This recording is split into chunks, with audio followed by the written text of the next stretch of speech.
Noah's Stand, expanded version. A 12-year-old boy, chased through the streets by relentless bullies, found himself on a stranger's porch knocking for help when Clint Eastwood stepped out. The night took an unforgettable turn. Noah knew he shouldn't have taken the shortcut, but he had no choice. The moment the last bell rang, he bolted out of the school doors, his backpack slamming against his shoulders. His heart pounded in his ears, drowning out the laughter behind him. They were coming. He didn't have to look back to know it was them, Ricky and his crew. They always found a reason to mess with him. If it wasn't his clothes, it was his shoes. If it wasn't his shoes, it was his lunch. And if they were bored, they'd just make something up. Today, it was his mom. "Yo, Noah. Your mom working late again? Maybe she finally realized you're a waste of space." Ricky sneered, his voice loud enough for half the lunchroom to hear. Noah ignored it, like always. But ignoring them never made them stop. So here he was, running. He cut across the empty lot behind the gas station, his sneakers kicking up dust as he sprinted toward the neighborhood on the other side. His usual route home was a straight shot down Birch Street, but that was the first place they'd check. Instead, he veered right into unfamiliar territory. The sun was setting now, stretching his shadow long across the cracked pavement. His lungs burned. His legs ached. But the sound of sneakers slapping against asphalt behind him pushed him forward. A rusted chain-link fence loomed ahead, cutting off the alley. Noah didn't think. He jumped. His fingers scraped against metal as he pulled himself up, legs flailing. Just as he swung his foot over the top, a sharp voice cut through the air. "You're dead." Noah's pant leg was yanked, Ricky's grip for a terrifying second making Noah teeter, his whole body weight hanging between escape and disaster. Then ripped the fabric tore, and he tumbled over the other side, crashing onto the pavement. Pain shot through his arm, but he scrambled up, ignoring it. The alley dumped him onto a quiet residential street, rows of old houses standing in the dim glow of porch lights, silent and still. No kids playing outside. No car engines humming. No signs of Ricky and his crew. For the first time in what felt like forever, there was nothing but his own ragged breathing. Noah staggered forward, gripping his scraped elbow. His legs trembled, the adrenaline finally wearing off. He knew he couldn't go home yet, not with them still lurking. He needed a place to hide. His eyes darted around, scanning the porches, the driveways, the houses. Then he saw it, a small, unassuming home with a wooden porch, the kind of place that felt safe. He hesitated for only a moment before stepping up to the door. His hand hovered over the knocker, chest tightening. What if they didn't answer? What if they told him to leave? But then, from somewhere behind him, he heard a voice. "Hey, I see you." Panic slammed into his chest. He didn't have time to think anymore. He knocked hard, then waited. The door groaned as it swung open. Noah barely had time to catch his breath before his eyes traveled way up to the figure standing before him. The man in the doorway was old but not frail. His shoulders were broad. His stance relaxed yet firm. Deep lines etched his face, like time had carved them with a careful hand. But it was his eyes that froze Noah in place. They weren't just watching him, they were measuring him. The boy swallowed hard. Nothing came out. His voice had abandoned him. The man said nothing, just stared. One brow lifted slightly, as if waiting for an explanation. Behind him, the house was dimly lit, but Noah could make out shelves lined with books, a sturdy leather chair in the corner, and an old wooden table that looked like it had seen more than its fair share of years. Noah licked his lips, forcing the words out. I just need a place to hide for a second. Please. The man didn't move. Didn't even blink. Noah could feel his heartbeat hammering against his ribs. What if this was a mistake? What if he was about to get yelled at, or worse, sent right back outside to Ricky and his gang? But then, movement. The man's hand reached for the door frame, gripping it lightly like he was making a decision. Then, with a slow nod, he stepped aside. Noah hesitated for a second before stepping inside. The door closed behind him with a quiet click. The man walked past him, settling into a chair in the corner. He didn't say a word, just gestured to a worn-out couch across from him. Noah sat down carefully, his backpack still clutched to his chest. The silence stretched between them thick and heavy. His eyes darted around the room, movie posters, framed photos, a few awards on the shelves. There was something familiar about the man, but Noah couldn't place it. Finally, the man leaned forward, resting his elbows on his knees. His voice, when he spoke, was low and gravelly, carrying the weight of years. "Who are you running from, kid?" Noah blinked. He wasn't expecting that. Not what are you doing here, not where are your parents, just, who are you running from? For some reason, that made it harder to answer. Noah exhaled shakily. "Some guys from school. They won't leave me alone." He stared at the floor. "I didn't know where else to go." The man studied him for a long moment, fingers laced together. Then, finally, "You know who I am." Noah frowned. His eyes flicked to the framed photos again, scanning them more carefully. Then his stomach dropped. The squint, the jawline, the way he sat like nothing in the world could shake him. His breath caught in his throat. "You're Clint Eastwood." The man didn't confirm it. Didn't deny it. Just held his gaze. Noah's hands tightened around the straps of his backpack.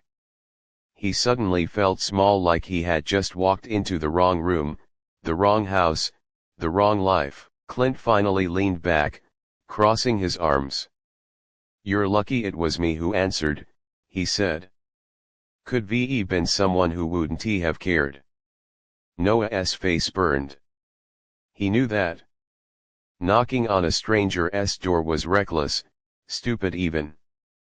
But what choice did he have? Clint must have seen something in his expression, because his voice softened. "You hungry?" Noah hadn't thought about it until now, but the second Clint said it, his stomach twisted with hunger. He nodded, a little embarrassed. Clint stood up, moving toward the kitchen without another word. Noah sat there, his brain still trying to catch up. He had come here running for his life, and now he was sitting in Clint Eastwood's house like it was the most normal thing in the world. But something told him this night was about to get a lot stranger. The smell of something sizzling in a pan drifted from the kitchen. It wasn't fancy, just eggs and toast, but to Noah, it smelled like home. His mother barely had time to cook with her late shifts, so dinner was usually whatever he could find in the fridge. Clint moved slowly but deliberately, like a man who didn't waste energy on things that didn't matter. He cracked the eggs with practiced ease, flipped the toast in the pan, and slid everything onto a plate before setting it down in front of Noah. No words, no questions. Just, eat. Noah didn't hesitate. He dug in, realizing only now how empty his stomach was. Clint sat across from him, sipping black coffee from a mug that looked older than Noah himself. For a while, the only sound was the quiet clink of Noah's fork against the plate. Then Clint finally spoke. "Tell me about these kids."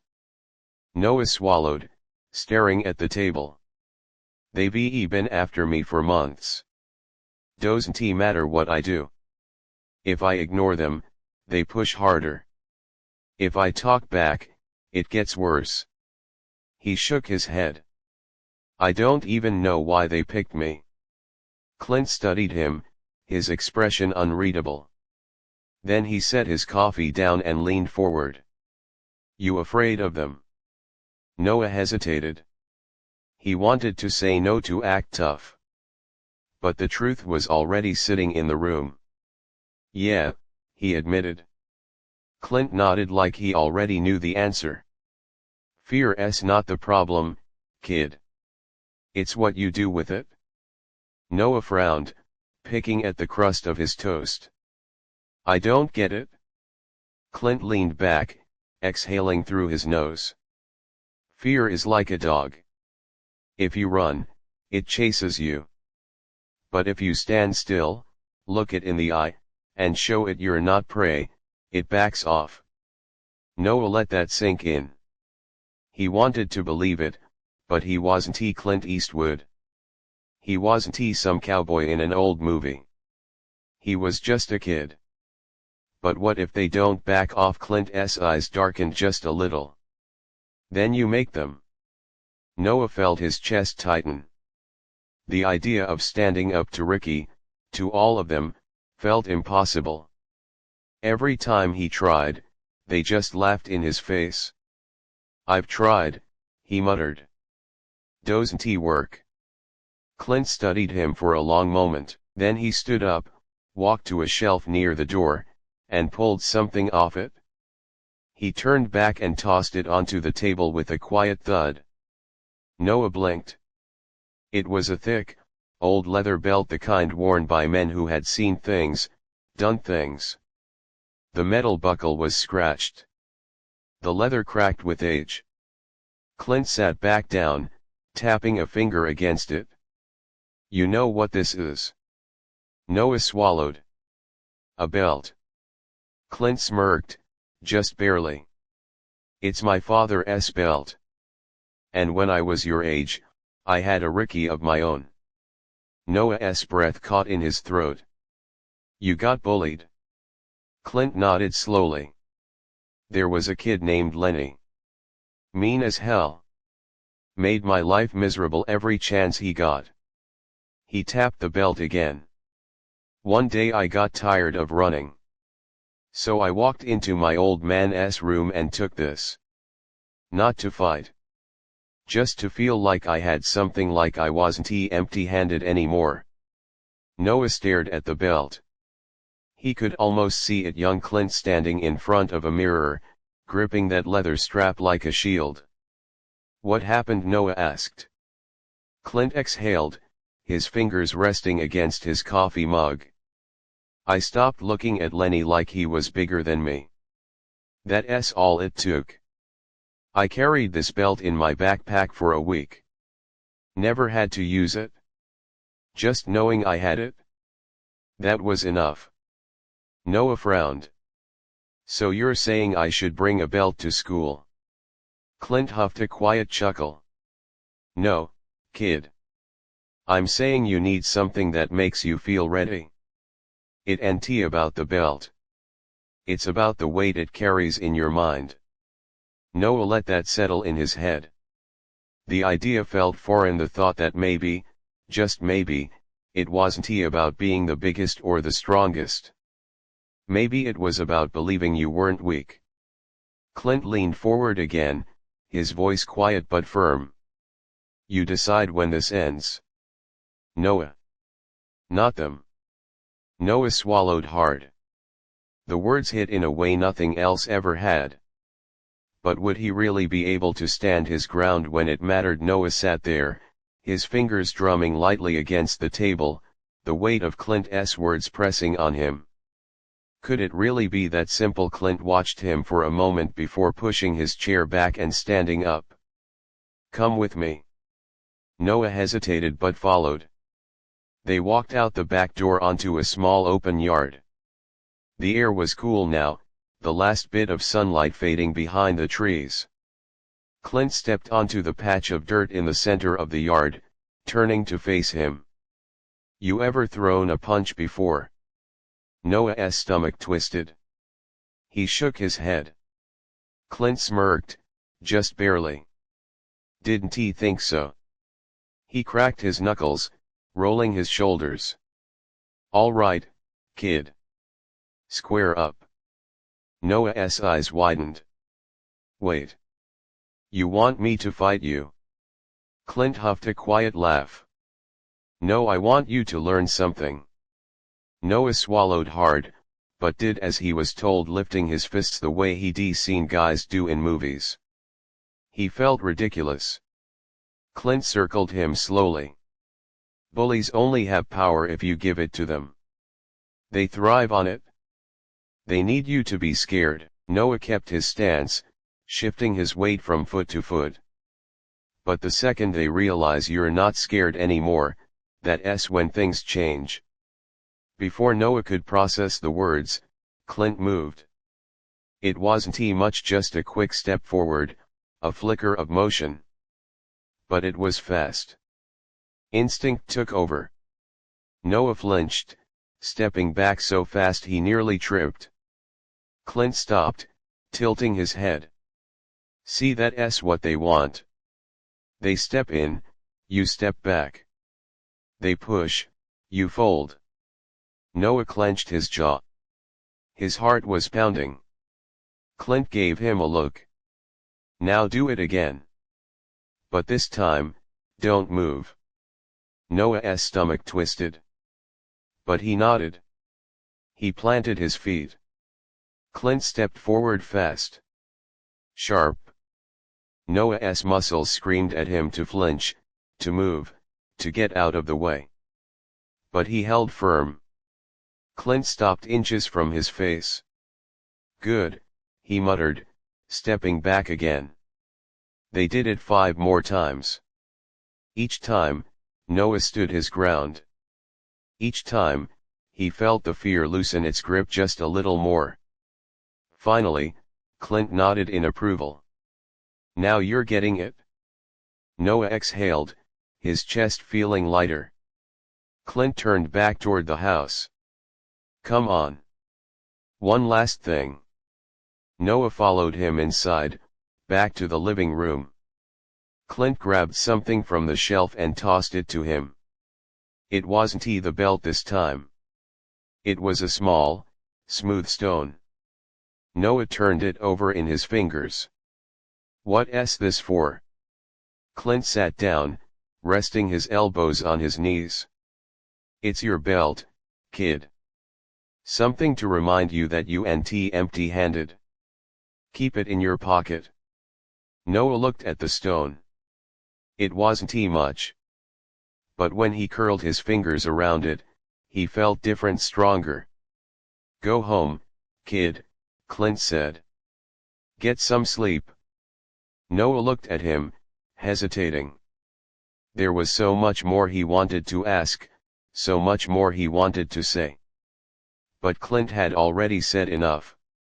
Noah nodded, slipping the stone into his pocket as he stepped outside. He felt something new settle in his chest. Tomorrow was going to be different. Noah barely slept that night. He lay in bed, staring at the ceiling, rolling the small stone between his fingers. His mind replayed every second of the evening, Clint's voice, the weight of his words, the way he stood his ground in that yard. Could it really be that simple morning came too fast? His alarm buzzed, but he was already awake. He got dressed slower than usual, his body tense. His mom had left for work hours ago. It was just him now. As he slipped his backpack over his shoulder, his fingers brushed against the stone in his pocket. His grip tightened around it. Not empty-handed. The walk to school felt different. The streets looked the same. The air smelled the same. But something had shifted inside him. And then, there they were. Ricky and his crew were waiting near the entrance, just like always. Noah's chest tightened. His feet wanted to stop. Wanted to turn. But he kept walking. Ricky spotted him first. His face lit up like a kid on Christmas morning. Look who finally showed up. Noah didn't react, he just kept moving. Ricky stepped into his path. Hey! Where are you going? The other kids closed in behind him, blocking him in same routine as always. But today, Noah wasn't playing his part. He let go of the stone in his pocket. He lifted his head. And he didn't step back. Ricky's smirk faltered, just a little. Something funny? Noah asked. His voice was steady. Even Ricky blinked. The other boys shifted, confused. This wasn't how it was supposed to go. Noah took another step forward, just enough to make Ricky notice. For the first time ever, Ricky was the one moving back. He covered it up fast, rolling his shoulders like it was nothing. You got a death wish or something? Noah shrugged. Nope. Just not running anymore. Silence. It stretched between them thick as cement. Noah didn't flinch. Didn't break eye contact. And then something clicked. Ricky let out a small, breathless laugh, but it wasn't amused. It was nervous. You're weird, man. Then, just like that, he turned and walked off. His crew followed, casting Noah glances over their shoulders like they didn't know what just happened. Noah stood there, his heartbeat pounding against his ribs. The world hadn't ended. He was still standing. And for the first time, Ricky looked small. Noah exhaled slowly, his fingers brushing the stone in his pocket. Clint was right. It was over the second he decided it was. The rest of the day felt different, not because the world had changed, but because Noah had. He could still feel eyes on him in the hallway, whispers, stares, people waiting to see if Ricky would come back and put him in his place. But he didn't. By lunch, it was obvious something had shifted. The power had slipped, and Ricky knew it. Noah sat alone, like always. But this time, it didn't feel the same. He wasn't hiding. He wasn't shrinking. And then, someone sat down across from him. He looked up. It was a kid he barely knew, one of those faces he'd seen 100 times but never really noticed. The kid hesitated for a second, then said, "That was cool what you did this morning." Noah blinked. The kid shrugged, picking at his lunch. "Not letting Ricky push you around." Noah didn't know what to say. People didn't talk to him. Another kid sat down. Then another. By the time lunch was over, he wasn't alone anymore. And just like that, Ricky wasn't the one people were looking at anymore. That afternoon, when Noah walked home, his fingers brushed the small stone in his pocket. He stopped in the yard and held it in his palm, looking at it in the sunlight. The world hadn't changed, but he had. Tomorrow was going to be different. The future was his.